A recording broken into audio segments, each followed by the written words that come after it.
Should you be a writer? Yes! It's a wonderful craft where you have the opportunity to unleash creativity, to weave together compelling characters and build nail-biting plots, to explore themes that are important to you. I recommend it for anyone who has an interest in following down this path. That being said, this journey isn't for everyone. In this series, we're going to delve into the various aspects of building a story, from that germ of an idea to the last page and the end. But in this inaugural video, I wanted to take a few minutes just to talk about hard reality. Hi, my name is Jonathan Oldenburg. I have been writing for about 25 years now. I currently have one published work called Tears from Iron, and I've got a second book that should be coming out later this year. And with all that in mind, I wanted to share some of those tips, tricks, and techniques that I picked up along the way.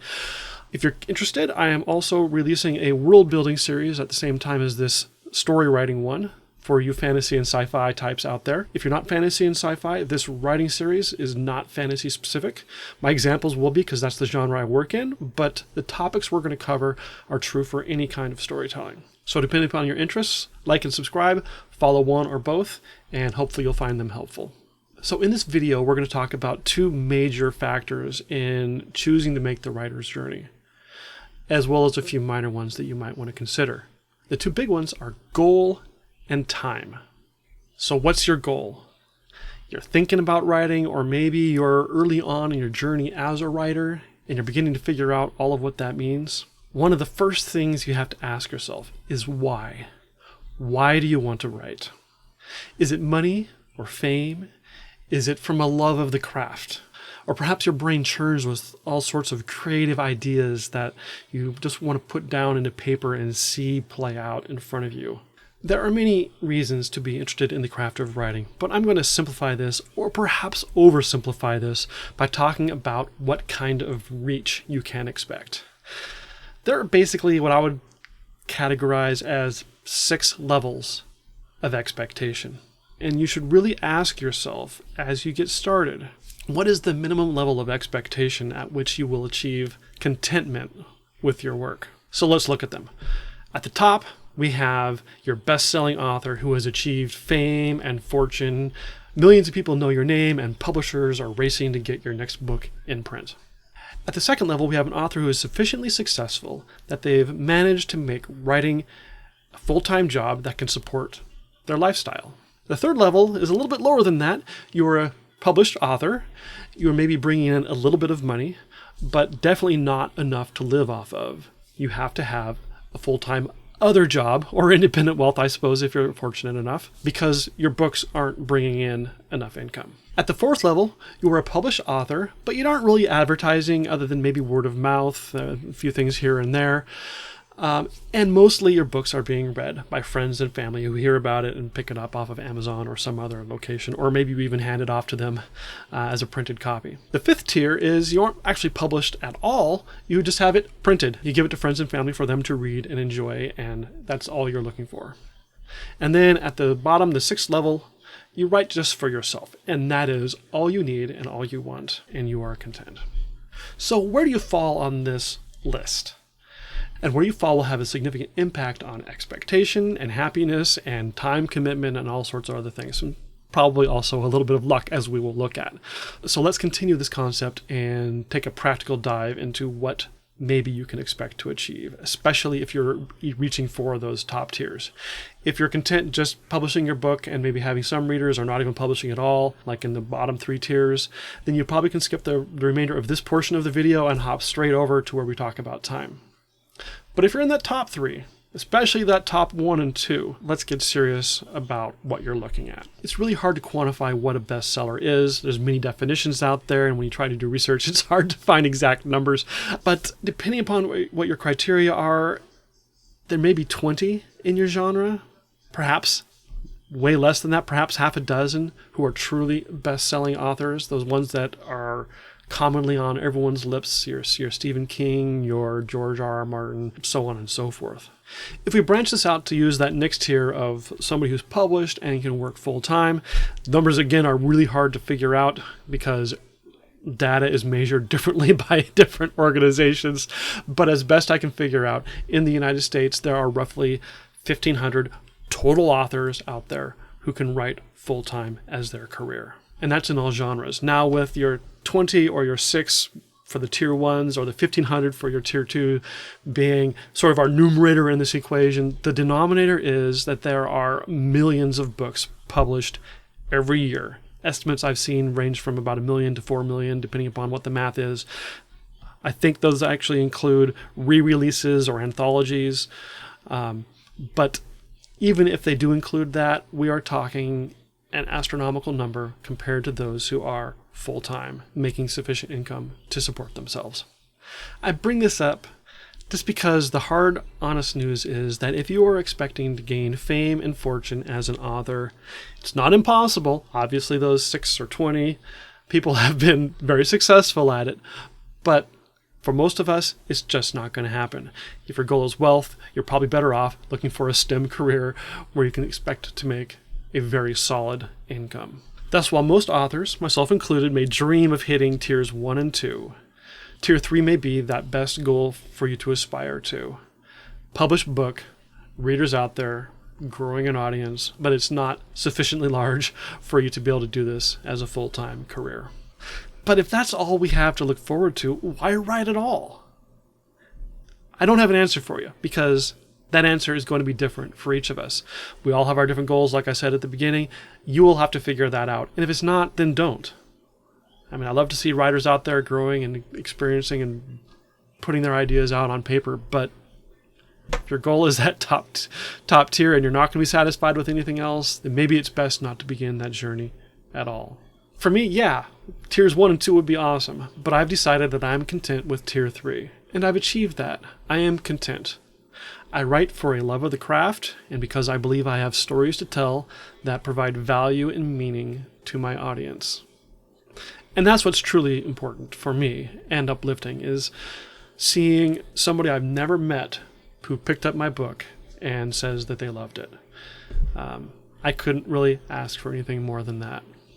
Okay, with that hard conversation out of the way, let's go on to the next one, and that is a question of time. How much time should you devote to your writing? I've heard more than one successful writer say that you need to write at least 1 million words to get any good at the craft. And that number sounds about right to me. I hope, when they say that they are also including rewrites of the same work, but just writing it over again. Because if not, frankly, after 25 years, I've only just hit the 1 million word mark probably in the past year or so. If I do get to count those rewrites, I hit it about a decade ago. So that's how I'm choosing to define that. But really, ultimately, that 1 million word marker is more of a concept than a hard number. The point is, if you want to be good at writing, you have to write. There's no shortcuts to it. You have to put in the time and you have to put in that effort. So let's talk time commitment. Don't believe those ludicrous TV shows, sitcoms, or movies out there where somebody says, oh, I want to write a book. And they sit down at the keyboard and maybe they tear their hair out a little bit and all dramatic and whatnot. But then a week later or 2 weeks later, they've cranked out a story. No, that's absolutely ludicrous. You can't create stories that quickly. It takes time. Now, some of those really famous, epic, best-selling authors like we've talked about, maybe they've gotten to the point where they can write rather quickly, but when you're starting out, don't expect that pace. Honestly, after 25 years, writing part-time, I don't have that kind of pace. I wish I did because I have lots of stories I could tell, but I don't, and that's just the reality of it. If you mean to write as a secondary occupation or even as just a hobby, you have to form the habit and learn how to sustain that habit. You can't just begin writing off and on as the mood strikes you. Now, maybe when you're starting out and you're just kind of dabbling around the edges, you might be able to get away with that. I mean, I'll tell you, when I first began writing, I was in the military. I was very busy with lots of other things going on in my life. And so I would spend a great deal of time. World building was part of it, but also thinking about some short stories I might want to write. And then after a month or something like that of mulling, I might sit down one evening and crank out a few-page short story. And that's just kind of dabbling around the edges. At that point, yeah, I was dabbling with the craft, but I wasn't truly fully engaged. And so, sure, you can start out that way, figure out if it's for you and if it's something you want to continue to pursue. But ultimately, if you want to become a writer, you have to form a more solid habit than that. Give me a number, Jonathan, you might be saying. And I really can't do that because writing is an art. And we all have different lives. Like I said, I was in the military for a while, and that definitely had an impact. You might have kids, you might be in school, your job might take a lot out of you. So you need to figure out what number works best for you. The point is, it has to be regular and consistent. If I did have to give a number, the number I would say is 5 hours minimum a week. That could be 1 hour a night on weeknights and take the weekend off. It could be on a Saturday, you sit down for 5 hours and crank it out. Whatever works best for you. Everyone writes differently. But the point is, you have an established time where you are setting aside and you're saying, okay, it is 8 p.m. and I am writing every night, 8 p.m. to 9 p.m. Time to sit down and get down to the craft. And that will form a habit for you. If you don't do that, if you don't form some method of building a habit, then the odds are very high that you will eventually stop and probably never start again. So think about it, look at your schedule, figure out what works best for you, and do everything you can to stick with it. That's the best advice I can offer you. So as we come to the end of this video, I want to close by a small recap and then throwing a couple other little snippets of advice out at you as well that we don't need to spend as much time on. First, as we talked about when looking at those tiers, don't quit your day job. The odds are you will never be a full-time writer. You might, and if you are, that's awesome. But you can't plan for that. You have to start out working like everyone else does, and maybe you'll achieve that at some point. Along those lines, dreaming big is fine, but don't set your heart on fame and fortune, because if you do, chances are you'll just end up disappointed and maybe depressed. And it's not worth that. Third, like we talked about, if you want to become a writer, you have to write. You can't shortcut it. It takes work. I think it's worth it, as I said, and we'll explore more of what that means as we get further into this series. But just know that you have to put in the time to truly become a quality writer. Along those lines, as we talked about, you need to form the habit. Like I said, 5 hours a week is probably a good goal to shoot for. You'll have to vary that according to whatever your availability is, but form that habit. Make it something that you do regularly, and that is the best path to success in making this craft a meaningful part of your life. Fifth, I should add also that the market has changed a lot in the past 20 years. It has gone from big publishers dominating everything with gatekeepers at the publishing company and gatekeepers as agents, where only a few books made it to print every year. Kindle, print on demand, and things like that have blown that model out of the water. That's why we're seeing millions of books being published every year.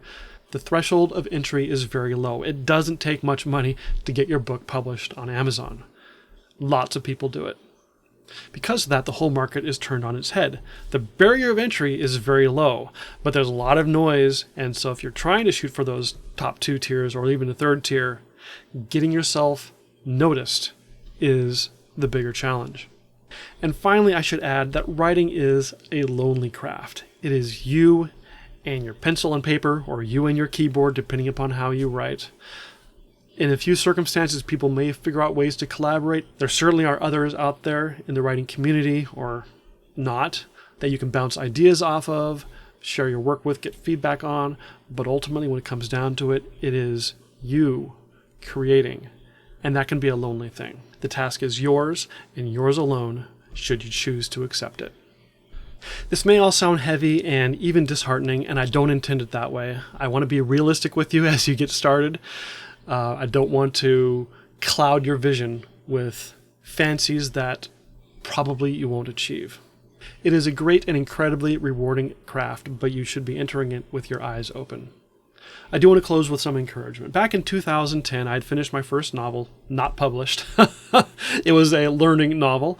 And I went to Borders. Remember Borders back in the day? And I purchased the Writer's Market Guide, which at that point in time, before the market completely turned on its head, was largely the way you figured out how to get your book to agents and get it published and so on and so forth. And I took it to the checkout, and the woman at the cash register asked, "So you're a writer?" And with a chuckle, I laughed and I said, "I'm trying to be." But she replied, "If you write, you're a writer." And those words have stuck with me. It's true. Whether you're a best-selling, most famous person in the world, or you're somebody who's writing for yourself, if you're putting those words on paper, if you're trying to do the best you can with the craft, you are a writer, and that's all that it takes to join this grand brotherhood that spans countless souls across this world.